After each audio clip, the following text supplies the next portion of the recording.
My name is Jeremy Newman. I'm a policy analyst with the Texas Homeschool Coalition. I'm working this session with a team called the Texas Watchmen as we seek to protect the rights of homeschoolers and parents here in the state of Texas. I want to bring you guys a few quick updates of the things that have been going on this session. We've gone through over 4,500 pieces of legislation in the last 2 months, and we have two particular pieces of legislation that we're looking to get passed this session. The first one, which we addressed in the last video, is called the Tim Tebow Bill. And the second one, which we've had the most progress on recently, is called the Texas Parental Rights Restoration Act.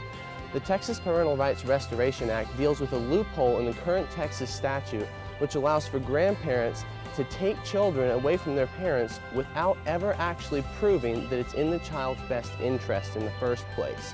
So this can continue to happen and has happened in multiple cases in Texas so far. And the bill that we have filed both in the House and in the Senate would close that loophole in the Texas state statute. The Texas Homeschool Coalition has hosted multiple events here in Austin over the last 2 months, perhaps the most impactful of which was Capitol Days that we had here last week, where over 120 homeschool students descended upon the state capitol and they spread out through all 181 legislative offices, and they explained to the different legislators the issues that were affecting homeschoolers in that district. And it really holds a dynamic that doesn't exist with any other organization, where they have children who are middle school aged and they can walk into these offices and explain competently and passionately the different things that are affecting homeschoolers in that district. And so it really holds a feel that the representatives remember with these children and something that they take into consideration when they go to vote on these different pieces of legislation, either in committee or on the House floor.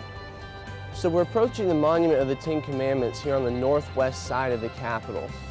I think that when considering all of the different issues and all of the different problems facing homeschoolers and Americans today, that it's very easy for us to lose sight of some of the blessings that we still have here in the state of Texas. We tend to see our society and our government through a lens that is very narrow and very negative, and we forget some of the blessings and some of the liberties we have that other people in the world may never have experienced in any form or fashion at all. And the fact that I can stand here on the Capitol grounds and point to a monument that was erected in honor of the principles that God set down for His people is something that cannot be said truthfully more than a few distinct places in the entire world. So I think that it is important, even as we seek to regain some of the liberties that we have lost, for us to remember some of the liberties that we still have and that God has blessed us with. Booker T. Washington once said that success is not determined so much by the place that you are standing as by the number of obstacles that you overcame to get there.